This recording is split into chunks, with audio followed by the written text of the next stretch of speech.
have former Congressman Jericho Jonas Nograles. From PMFTC Incorporated, we have Mr. Heis De Best and Attorney Chita Erce. From JT International Incorporated, we have Mr. Guilherme Silva and Mr. Robert Eugenio. From Associated Anglo-American Tobacco Corporation, we have Mr. Blake Clinton YD. From Indigo Distribution Corporation, we have Mr. Wally S. Chamsay. From the Federation of Philippine Industries, we have Mr. Jesus Lim Aranza. And from Minimal Government Thinkers, we have Mr. Bienvenido S. Oplas Jr. That will be all, Your Honor. Thank you, Committee Secretary. And once again, thank you very much for your participation and your presence here in this committee hearing. And let me start off with a brief opening statement. For the record, I don't smoke. I also don't use vapor products or heated tobacco products. In fact, I run every single day for 30 minutes. So just goes to show that I care for my health and my well-being.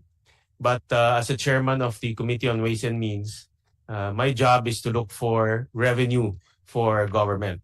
And I'm tasked with the responsibility of making sure that there are new revenue streams for government so that we can pay for schools, for education, for infrastructure, or address gaps in our laws that create leakages in our collection.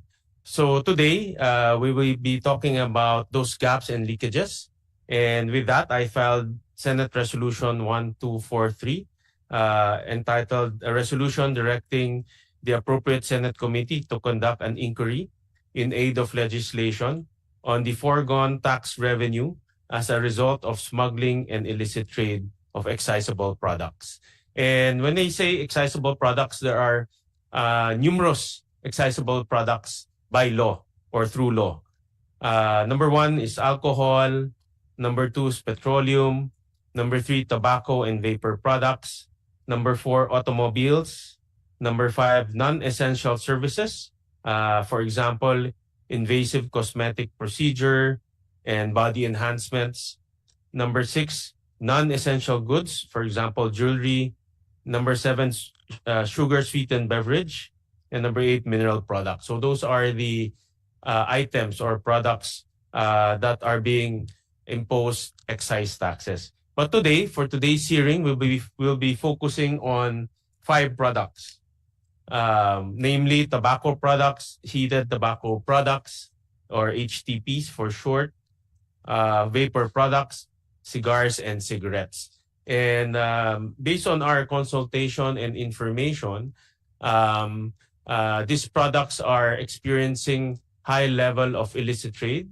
And as we all know, illicit trade goes under the radar of any government regulation or any government enforcement agency. And that creates a lot of health problems as well as foregone revenue or leakage in our revenue collection. So we want to focus on that for today's hearing, but we will expand the hearing to the other products as we go along. So today, like I said, we'll be focusing on tobacco products and tobacco-related products. And we want to capture in today's hearing the leakages that is happening in our shores because of illicit trade. And we also want to hear from our resource persons solutions and ways forward in order to address these leakages in foregone revenues and also to address illicit trade. With that, we will start off with a snapshot on where we are in terms of excise tax collection. And we want to start off with our government agencies, namely the DOF/BIR, just to give us a snapshot on how much excise tax are we collecting in relation to these products, and also what are their analysis, because we also saw that collection in relation to excise tax on tobacco products has been going down for the last 2 years. So we want to also understand from the BIR their analysis on why this phenomenon on going down, or this decreasing trend in terms of revenue. So we call on Deputy Commissioner Larry Barcelo for the BIR's presentation, and after that we'll call on the Bureau of Customs, being another revenue collecting agency. And once the DOF arrives, we'll also request the DOF to give us their presentation. Good morning, Your Honors, and to all other resource speakers. We actually submitted the requested data information to the committee, Your Honor, about the collections, the excise tax collections on tobacco products, vapor products, and other heated tobacco products. And I will request my colleague, X-Ray Dondon Galera of the Excise Lodge Taxpayer Service to provide the details on the data, Your Honor, especially on the collections of excise tax on these products. Sir Don. We recognize Mr. Galera. Good morning, Your Honor. Good morning to all attendees here. For the excise tax collections from 2010 to 2024, it was attached in our reply as Annex A. For 2010, the collection is 31 billion. In 2011, it's 25.9 billion. In 2012, it's 32.7 billion. In 2013, it's 69.7 billion. In 2014, it's 82.7 billion. In 2015, it's 99.5. In 2016, it's 99.5. 2017, there's an uptick. The collection is 125.9 billion. In 2018, it increased to 136.03 billion. In 2019, it's 147.45 billion. In 2020, it's 149.7 billion. In 2021, it's 176.48 billion. In 2022, it's 160.4 billion. In 2023, it's 134.91 billion. So there is a decrease. And in 2024, the tentative collection as of December is 134 billion, Your Honor.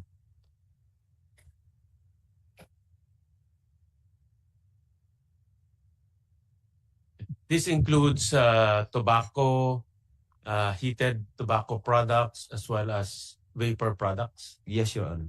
Okay, these are just the products that I mentioned during my opening speech. Yes, Your Honor. Okay, and do you have any analysis, because this is also the trend we saw, that starting from 2021 or starting from 2022, revenue has been decreasing for the last since 2022. So any analysis from the BIR on why revenue has been decreasing? One of the reasons why there was a decrease from excise to tax collection is the change in consumption pattern of those who smokers from using the traditional tobacco or cigarette to vape. And this was shown in a survey conducted by FNRI. And another one is, of course, illicit trade, Your Honor. Those are the main reasons why there is a decrease from the collection of excise taxes from these products, Your Honor, particularly cigarettes, Your Honor. Okay. have you so the BIR have detected illicit trade happening in our country and concluded that one of the reasons for the decline in revenues is due to illicit trade. Aside from what you said, no, shift in consumption pattern and the other researches by FNRI, but illicit trade is a major component. This is one of our observations, Your Honor. And go ahead. Actually, we've conducted a lot of enforcement activities starting 2022, Your Honor, up to last year, Your Honor. And there were, we've conducted a lot of enforcement activities, Your Honor, against this illicit trade, cigarettes and vapor products. Let's break it down one by one. Director Don. Yes, Your Honor. For illicit trade, how much illicit trade or what's the universe of illicit trade have you estimated? I know it's a very difficult question to answer. No? There's no, it's illicit trade. It goes under the radar. But there must be some estimates or some science in terms of estimating how much illicit trade is happening in our country from the point of view of our tax authority, and how much foregone revenue have you estimated because of this illicit trade? From the part of the BIR, Your Honor, we do not have an official data on this aspect, Your Honor. But do you have any estimates? What we have, Your Honor, is yung mga nahuli lang namin, Your Honor. Yung dami ng nahuli namin, cigarettes and vapor products. And how many I know that the BIR, I see in the news reports. In fact, I have a summary of the news reports. How many, just on 2024 alone, how many enforcement activities have you conducted?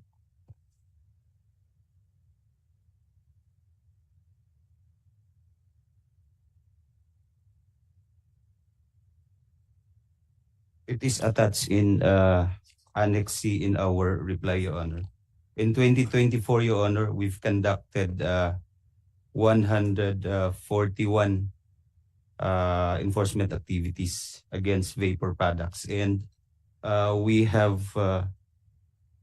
raided large-scale manufacturers of illicit cigarettes. One in Clark, and in Bulacan, and another one in Cabanatuan, Your Honor.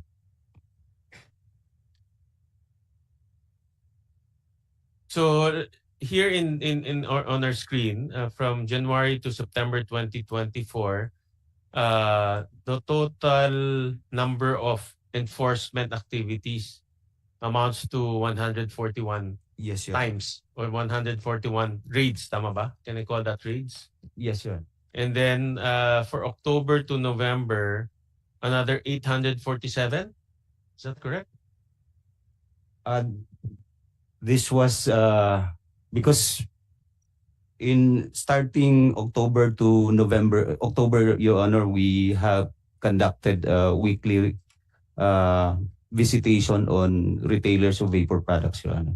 Okay. And These it are was visitation. counted. Yes, Your But Honor. only raids. How many raids have you for January to September is 141 raids yan, di ba? Yes, These Your are Honor. the raids that you have conducted. But for October, November 2024, the 847 includes the raids or just visitation activities? Visitation activities, Your Honor. Okay, so it's on For retailers of vapor products, Okay. Your Honor. So, but even in just for 2024, 1 year alone, less than a year actually, you conducted 141 raids.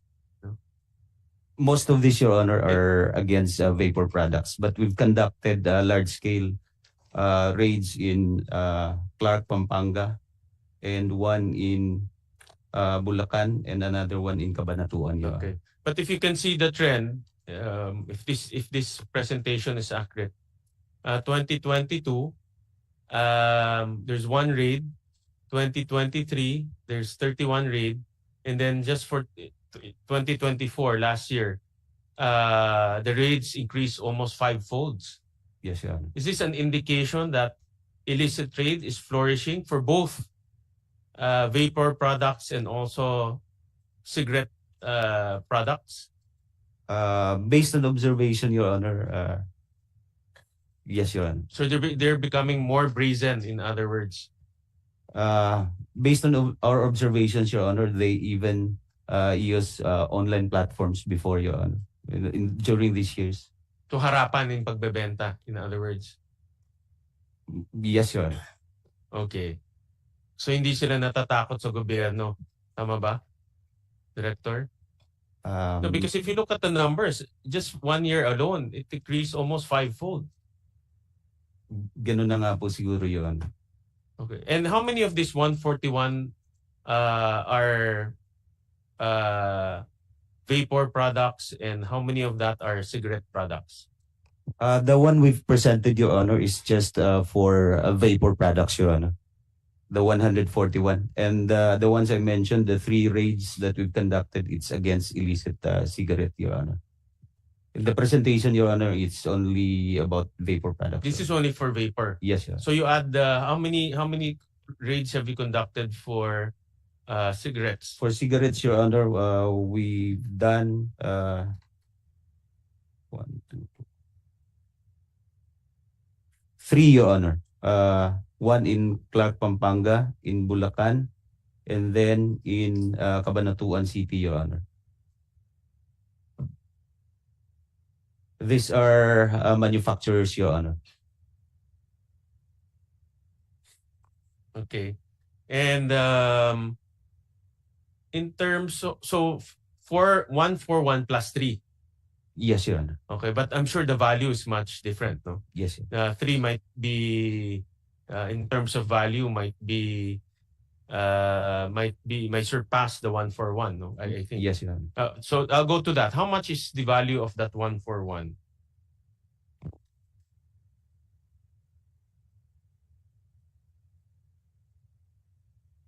How much the value of the products, and how much is supposed to be the taxes that they should be paying in terms of excise lang tayo muna. Yes, Your Honor. So for that is 2024, Your Honor, for vapor products, Your Honor, it's 64,164,000. Yung basic tax supposedly coming from this illicit vapor products, Your Honor. For cigarette, Your Honor, as of November 30, 2024, so 2024 lang, Your Honor, it's 342,407,000 pesos, Your Honor.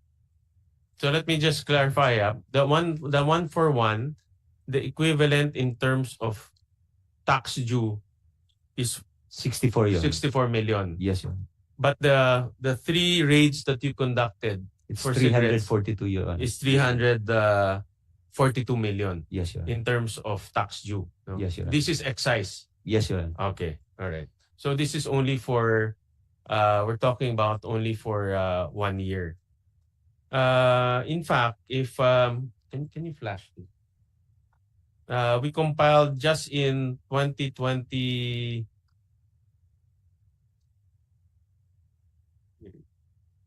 2024 alone.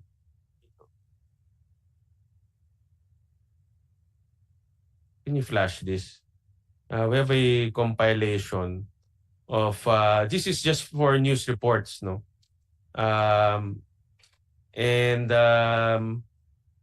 Just for 2024 alone, the value of articles seized by the different enforcement agencies, for example, the BOC, the BIR, even the PNP, amounts to 85.2 billion pesos. No? I'll just flash this in a while. No? So in other words, this is just purely on news reports. We just compiled it, we compute the value. Just on the value of, just on the raids conducted through news reports, it's already 85.2 billion pesos in terms of value of products. Of course, that's not the same with the tax amount that you should be paying. But officially, based on your report, Director, just on 2024 alone, 342 million in terms of tax leakages are from cigarettes and 64 million are from vapor products. And for vapor products, because I saw the amount, the raids are quite parang kalahating taon nagre-raid na lang kayo. No? 141 eh. So what type of illicit trade have you detected in terms of vapor products with that 141? What are the common illicit trade? Karamihan kasi ng etong sa 141, Your Honor, ito yung mga hindi bayad yung excise tax. For vapor products, Your Honor, we've started requiring them to have tax stamps starting June of 2024. Kaya nag-intensify yung operations natin, Your Honor, starting November para makita if those are yung mga retailers compliant dun sa requirement ng tax stamps, Your Honor.